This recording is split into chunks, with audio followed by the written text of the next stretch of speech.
नमस्कार दोस्तों, मैं सीए राहुल गुप्ता वेलकम करता हूं आप सबको अपने यूट्यूब चैनल में। आज हम दोस्तों सीखने वाले हैं एमएसएमई का नया प्रोविज़न जो बजट 2023 में प्रेजेंट हुआ था, ये क्या है।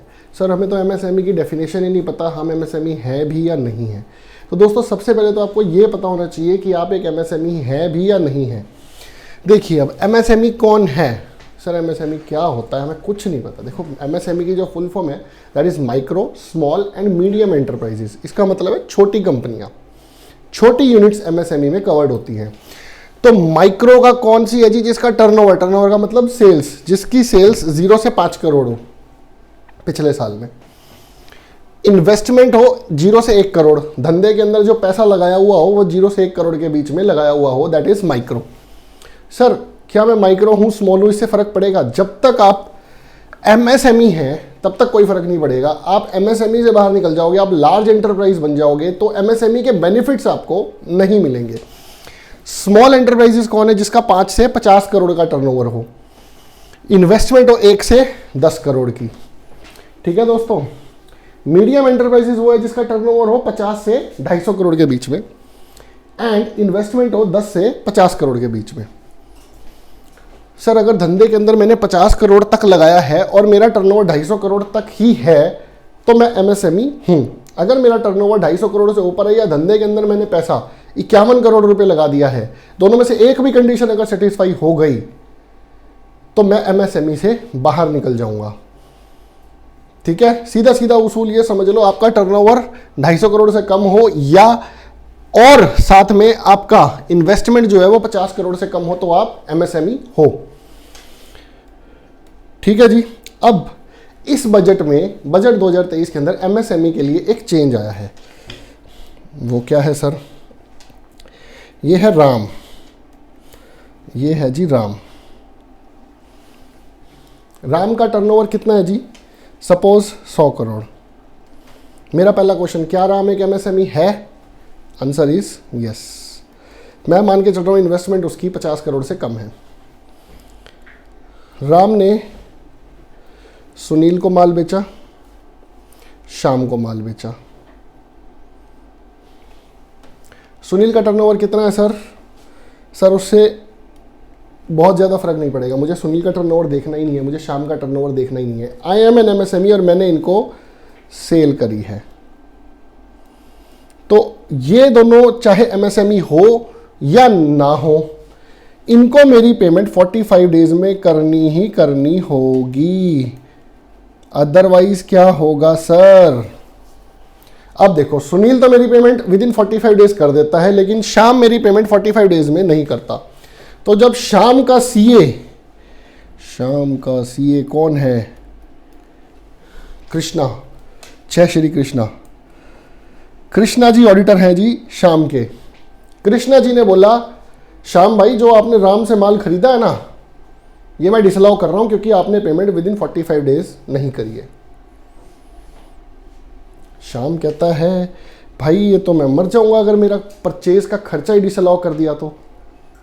कृष्णा बोला एक काम कर, जितने दिन लेट किया ना उसके ऊपर इंटरेस्ट और दे दे उसको, तो मैं छोड़ दूंगा तेरे को। सर धंधे का उसूल है, इंटरेस्ट तो छोड़ो, प्रिंसिपल ही नहीं मिलता लोगों को। लोगों के अंदर जो है पैसा रिवॉल्व नहीं हो रहा है लोगों के दरमियान। तो गवर्नमेंट ने इसी चीज़ के लिए 45 डेज का पीरियड निकाला कि भैया अगर राम एक एमएसएमई है। अब एक दूसरा एग्जांपल लेते हैं। ये है जी रामू। रामू का टर्नओवर कितना है जी? रामू का टर्नओवर है 251 करोड़। इसने माल बेचा श्याम को और सुनील को। पहला क्वेश्चन, क्या रामू एक एमएसएमई है? Answer is no. क्या इसको एमएसएमई के बेनिफिट्स मिलने चाहिए? Answer is no. ये बड़ा एंटरप्राइज है, इसको अगर पेमेंट लेट भी होगी तो भी चल सकता है काम। तो श्याम को और सुनील को 45 डेज का क्राइटेरिया मीट आउट करने की कोई ज़रूरत नहीं है। सर अगला क्वेश्चन बड़ा खतरनाक क्वेश्चन है सर मेरा। आपको कैसे पता चलेगा इसका टर्नओवर 250 करोड़ से ऊपर है, 250 करोड़ से कम है? सपने थोड़ी आएंगे कि सर इसका टर्नओवर 250 सर लगती तो बहुत बड़ी कंपनी थी, टर्नओवर तो 100 करोड़ भी नहीं है उसका। या टर्नओवर तो उसका 300 करोड़ निकला, हमें तो लगा था छोटी सी कंपनी है। तो ये क्या करेगा रामू क्या करेगा जी, जब अपना बिल बनाएगा ना इनवॉइस, एक तरीका रामू के लिए बताना कि मैं एक एमएसएमई हूं या नहीं हूं, वो अपने बिल के अंदर उद्योग आधार का नंबर डाल देगा।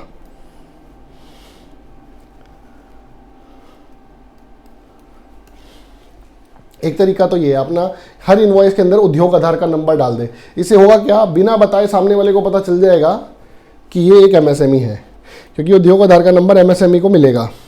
अदरवाइज क्या होगा, चलो जी देखो, अब अदरवाइज हमें पता नहीं चल पाएगा कि इट इज एन एमएसएमई और नॉट। अब यहां पे है श्याम बीच में, मैं हूं श्याम का ऑडिटर। अब आ जाते हैं जी दूसरी तरफ, श्याम इज एन एमएसएमई, इसका टर्नओवर मान लीजिए 100 करोड़ है। श्याम ने माल बेचा सुनील को, राजू को, ठीक है जी, सेल परचेज किया सुरेश से और रमेश से, रमेश एंड सुरेश। रमेश और सुरेश ने अपने उद्योग आधार नंबर अपने इनवॉइस पे लिख के दे रखे थे। मेरा माथा खनका कि भाई साहब, क्या आपने सुरेश और रमेश की पेमेंट विद इन 45 डेज की है? आपने माल खरीदा है श्याम जी, आप भी एमएसएमई हो, ये भी एमएसएमई है। मैं बाय डिफॉल्ट ये मान के चलूंगा श्याम ने जिससे भी माल खरीदा है दैट इज एन एमएसएमई। मैं ये मान के ही नहीं चलूंगा that is a large enterprise. अगर ये लार्ज एंटरप्राइज है तो सुरेश से उसके लेटर हेड पे लिखवा के दो कि it is not an MSME, Ramesh से लिखवा के दो it is not an MSME. Otherwise मैं बाय डिफॉल्ट ये मान के चलूंगा सामने वाले जितने भी मेरे क्रेडिटर हैं उन सब के सब एमएसएमई है, और मेरे को शाम से पेमेंट उनकी 45 डेज में करवानी है। अगर शाम मेरा क्लाइंट 45 डेज में पेमेंट नहीं करता है तो मैं उस खर्चे को डिस अलाउ कर दूंगा, उस पर 30% उसका इनकम टैक्स बना दूंगा, या जिस भी स्लैब में वो टैक्सेबल है 5, 10, 20 उस स्लैब में उसको ऐड बैक करा दूंगा। सर इससे तो बड़ा बवाल हो जाएगा, कोई भी पेमेंट नहीं करता 45 डेज में, और हमारा तो वेंडर के साथ क्रेडिट पीरियड ही 90 डेज है। अगला सवाल, सर हमारा तो दोनों की अंडरस्टैंडिंग है, सुरेश की और श्याम की, कि भैया 90 दिन में पेमेंट मिलेगी। तो गवर्नमेंट ने कहा अच्छा बहुत चालाक बन रहे हो। तो गवर्नमेंट ने कहा ठीक है भैया, आओ जरा श्याम जी, आप माल खरीदते हो रमेश से। आपने कहा जी हम दोनों का तो 90 डेज का पीरियड है। गवर्नमेंट ने कहा that is null and void. अगर आपने 45 डेज से ऊपर का पीरियड रखा है तो मैक्सिमम टाइम पीरियड 45 डेज ही रहेगी। 90 दिन से अगर आप ऊपर पीरियड रखते भी हो तो भी 45 डेज बाय डिफॉल्ट होगा, इससे ऊपर का पीरियड नहीं दिया जाएगा for payment of MSME. Shyam is an MSME. तो रमेश का टर्नओवर चाहे 100 करोड़ हो चाहे 250 करोड़ हो, क्या उससे फर्क पड़ेगा? क्वेश्चन, इसका आंसर, इस क्वेश्चन का आंसर आपको कमेंट बॉक्स में देना है। क्या रमेश का टर्नओवर 250 करोड़ हो या ना हो, क्या इससे श्याम की पेमेंट जो कि एक एमएसएमई है 45 डेज में देनी होगी या नहीं देनी होगी? कमेंट बॉक्स में बताना दोस्तों। अब अगला क्वेश्चन, सर ये बैठा श्याम, ये बैठा है जी रमेश। श्याम और रमेश की आपस में बातचीत हुई कि भैया अपना एग्रीमेंट करते ही नहीं। बहुत बढ़िया जी, अपना एग्रीमेंट करते नहीं, 45 डेज में करेंगे। देखो जी, एक्ट ने ये लिखा है अगर कोई एग्रीमेंट नहीं है तो 15 डेज में पेमेंट करो एमएसएमई को। ये एक एमएसएमई है। अगर कोई एग्रीमेंट नहीं है तो 15 डेज में पेमेंट करो, अगर कोई एग्रीमेंट है तो 45 डेज में पेमेंट करो मैक्सिमम पीरियड। अगर आपका एग्रीमेंट 30 डेज बोलता है 30 डेज। एमएसएमई को बेनिफिट देना है गवर्नमेंट को, गवर्नमेंट ने ये सोच लिया है जितनी जल्दी से जल्दी पेमेंट मिलेगी एमएसएमई को उतना जल्दी बढ़िया है। इससे क्या होगा दोस्तों, अगर पूरी कंट्री इस रूल को फॉलो करे ना, मैं कह रहा हूं चेक बाउंसिंग के केस ही खत्म हो जाएंगे अपनी कंट्री से, बहुत कम रह जाएंगे चेक बाउंसिंग के केस। क्यों होते हैं चेक बाउंसिंग के केस? 6-6 महीने के चेक दे देते हैं पीडीसी, बाउंस होते रहते हैं, केस करते रहो। अरे भैया क्यों, 45 डेज का पीरियड है ना भैया, 45 डेज में पेमेंट लो सामने से, और आप भी दो। दोनों तरफ से, एक हाथ से लो दूसरे हाथ से दो, मार्केट में पैसे का फ्लो बढ़ाओ, इकोनॉमी इंप्रूव हो जाएगी। अब अगला क्वेश्चन, सर ये कहाँ लिखा है? आपने ज्ञान तो बहुत दे दिया, लेकिन ये बताओ ये लिखा कहाँ है? देखिए 43B सेक्शन है जो इस बजट में इन्होंने अमेंडमेंट निकाली है। हाँ, आई गेस इट्स क्लियर। हाँ, promoting timely payments to micro and small enterprises. मेरे ही क्लाइंटों ने कुछ ने विश्वास नहीं किया, कहते सर वो लिंक भेजो, कौन सा सर्कुलर है जिसके तहत ये 45 डेज कंप्लाई करना है, हमें तो किसी ने बताया ही नहीं है। तो आइए हम दिखाते हैं। Section 43B of the act provides for certain deductions to be allowed only on actual payment. जब आप अपने वेंडर की पेमेंट कर दोगे जिससे आपने माल खरीदा है, तभी वो खर्चा अलाउ होगा। Further provision of this section allows action accrual basis if the amount is paid by due date of furnishing of return of income. अगर रिटर्न फाइल करने से पहले आपने पेमेंट कर दी तो भी हम खर्चा अलाउ कर देंगे, लेकिन नीचे पढ़ते जाओ।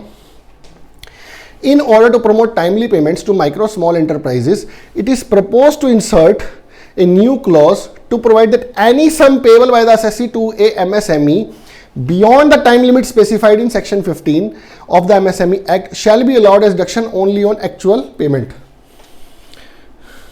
Only on actual payment.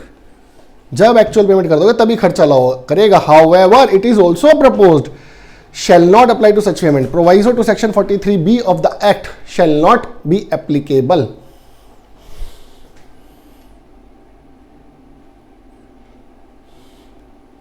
Proviso ये था दोस्तों।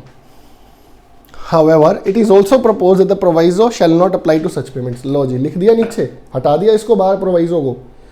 अब आगे, अब एमएसएमई एक्ट क्या बोलता है? वो कहते हैं भैया एमएसएमई एक्ट के सेक्शन 15 में जो लिखा हुआ है ना, वो टाइम पीरियड फॉलो कर लेना।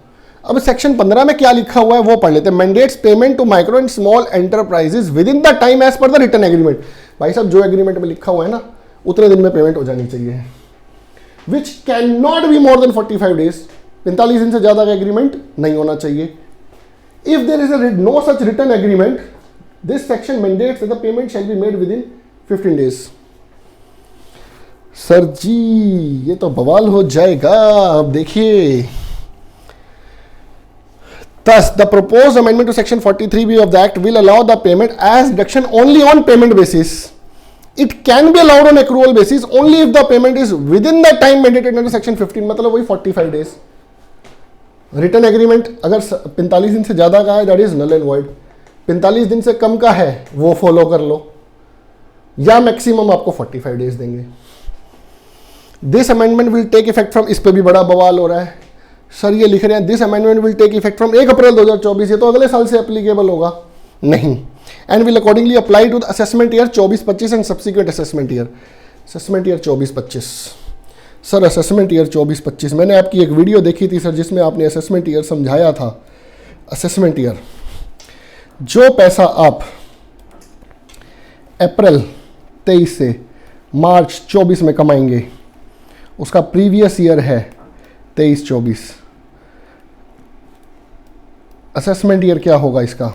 जिस ईयर में इनकम आपकी असेस होगी, असेसमेंट ईयर विल बी 24-25। जिस ईयर में इनकम टैक्स डिपार्टमेंट आपकी इनकम को असेस करेगा।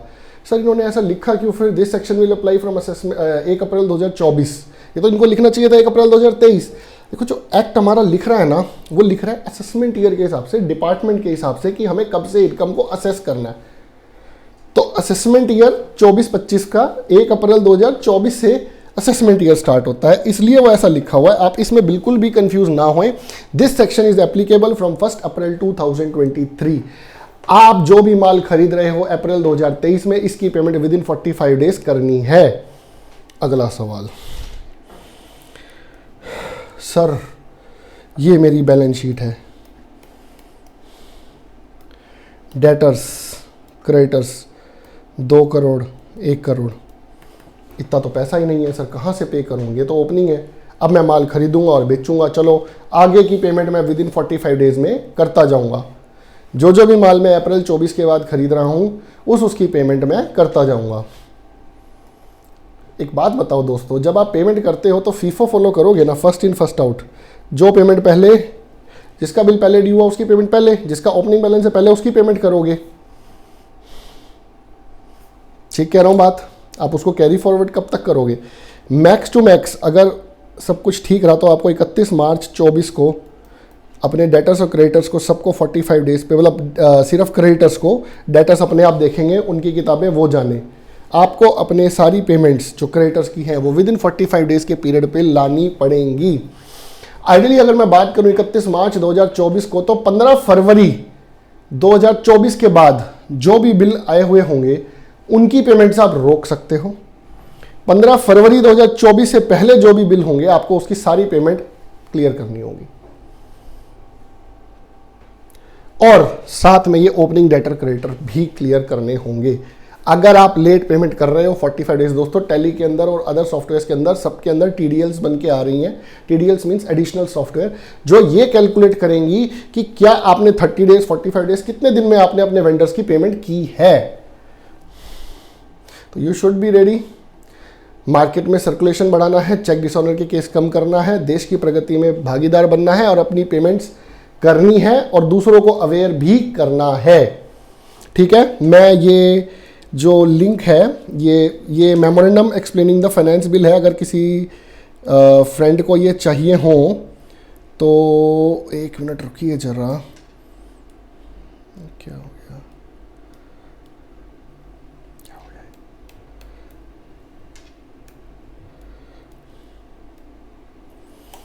अगर किसी दोस्त को ये चाहिए तो मैं आपको लिंक छोड़ दूंगा डिस्क्रिप्शन बॉक्स में। This is memorandum explaining the provisions in finance bill. Finance bill 2023 के जो भी चेंजेस आए हुए होंगे वो इसके अंदर इन्होंने memorandum explaining the finance bill में और डिटेल में लिखा होता है, इसीलिए मैंने सीधा वही उठाया। एक्ट से समझाता तो मैं थोड़ा टिपिकल होता। ठीक है दोस्तों, आशा करता हूँ आपको हमारी वीडियो समझ आ रही होगी। आप ऐसे ही हमारे चैनल के साथ बने रहिए, हम नई नई वीडियोस आप तक पहुँचाते रहेंगे। जय हिंद दोस्तों।